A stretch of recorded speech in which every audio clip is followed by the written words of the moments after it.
Assalamualaikum warahmatullahi wabarakatuh. Baiklah, saya Gita Gusriantika dengan NIM 19043093. Pada video kali ini saya akan menjelaskan jawaban dari tugas minggu keempat pada mata kuliah Sistem Informasi Keuangan, yang mana tugasnya mengenai case study pada buku Balzan halaman 409 dari 955 halaman. Di sini terdapat review question. Pertanyaan yang pertama, apa saja 3 bentuk infrastruktur MIS dan apa yang didukungnya? Terdapat 3 bentuk infrastruktur MIS dan apa yang didukungnya yaitu yang pertama, informasi infrastruktur MIS. Mengidentifikasi di mana dan bagaimana informasi penting, seperti catatan pelanggan, dipelihara, dan diamankan. Pada informasi infrastruktur MIS ini mendukung operasi, cadangan, pemulihan bencana, dan perencanaan kontinuitas serta bisnis. Yang kedua, infrastruktur MIS yang gesit, yang mana mencakup perangkat keras, perangkat lunak, dan peralatan telekomunikasi yang jika digabungkan memberikan fondasi yang mendasari untuk mendukung tujuan organisasi. Pada infrastruktur MIS yang gesit ini mendukung perubahan, aksesibilitas, ketersediaan, pemeliharaan, portabilitas, keandalan, skalabilitas, dan kegunaan. Yang ketiga, infrastruktur MIS yang berkelanjutan, yang mana mengidentifikasi cara perusahaan dapat tumbuh dalam hal sumber daya komputasi sekaligus mengurangi ketergantungan pada perangkat keras dan konsumsi energi. Pada infrastruktur MIS yang berkelanjutan ini mendukung keberlanjutan, virtualisasi, komputasi awan, dan komputasi grid. Selanjutnya, pertanyaan yang kedua.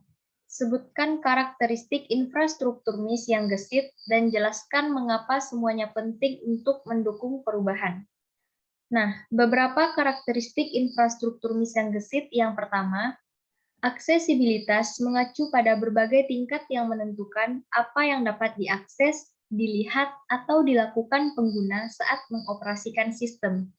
Yang kedua, ketersediaan mengacu pada kerangka waktu ketika sistem beroperasi.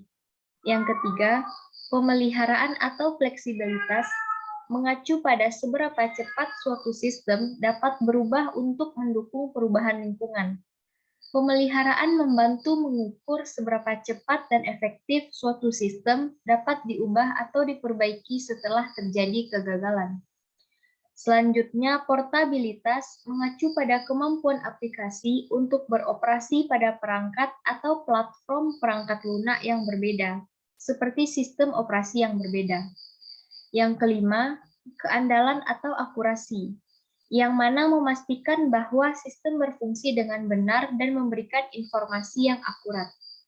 Yang keenam, skalabilitas menggambarkan seberapa baik suatu sistem dapat ditingkatkan atau beradaptasi dengan tuntutan pertumbuhan yang meningkat.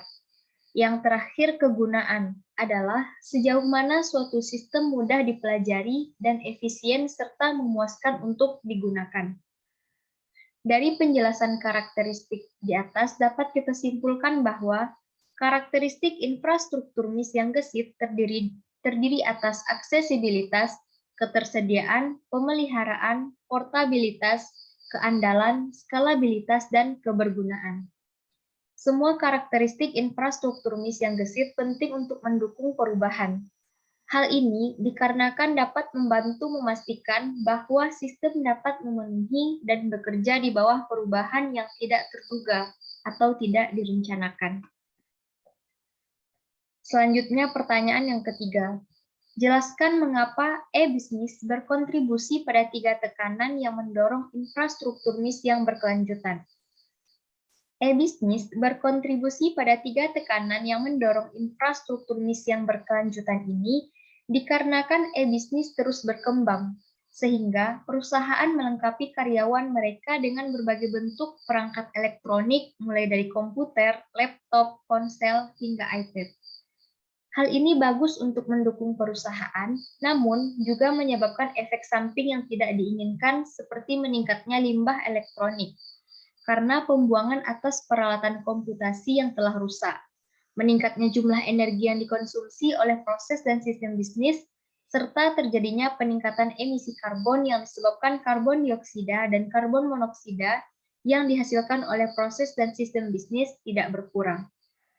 Selanjutnya, 3 tekanan yang mendorong infrastruktur MIS yang berkelanjutan tersebut yaitu emisi karbon, limbah elektronik, dan konsumsi energi. Yang pertama, emisi karbon yang tinggi, termasuk karbon dioksida dan karbon monoksida yang dihasilkan oleh proses dan sistem baru, dan sistem bisnis. Yang kedua, limbah elektronik, perangkat elektronik yang dibuang, usang, ataupun rusak.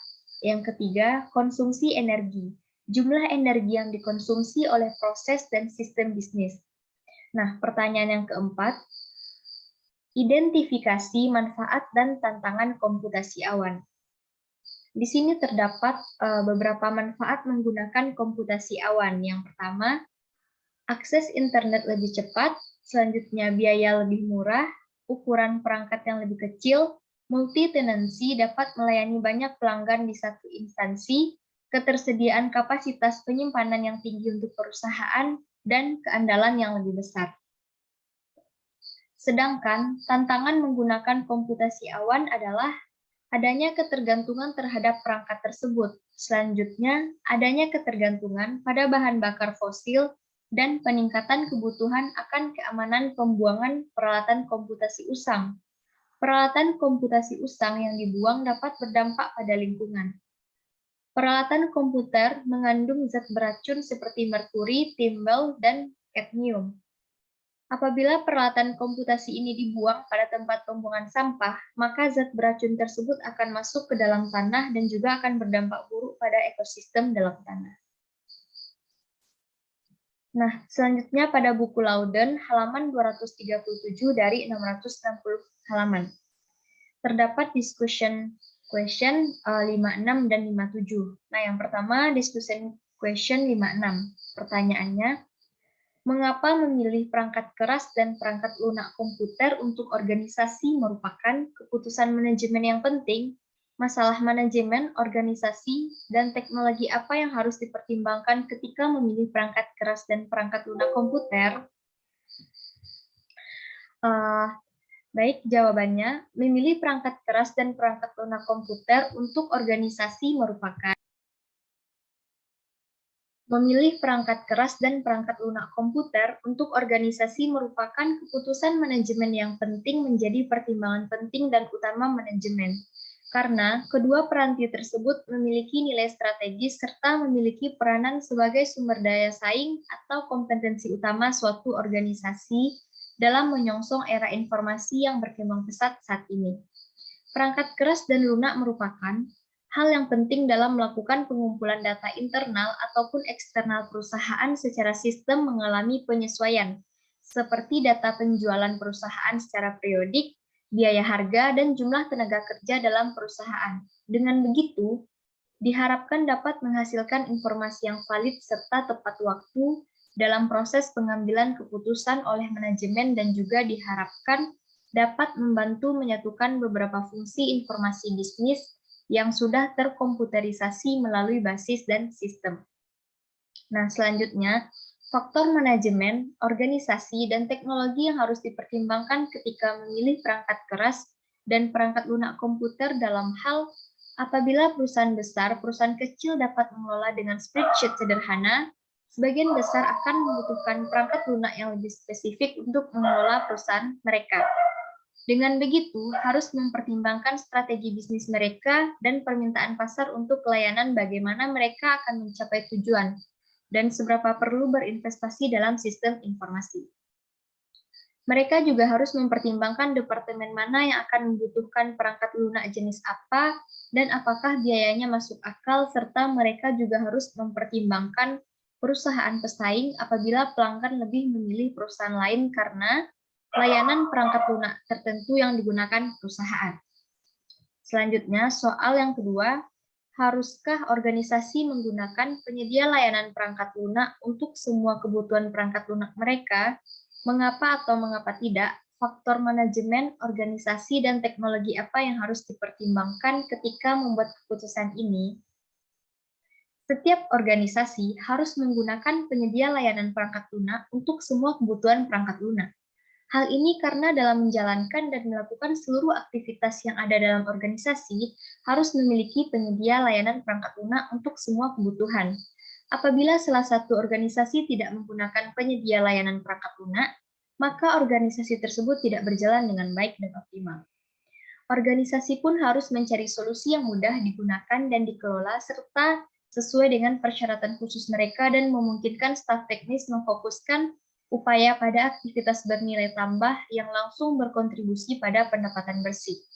Organisasi hanya perlu memastikan keunggulan program komputer pelengkap lunak tersebut.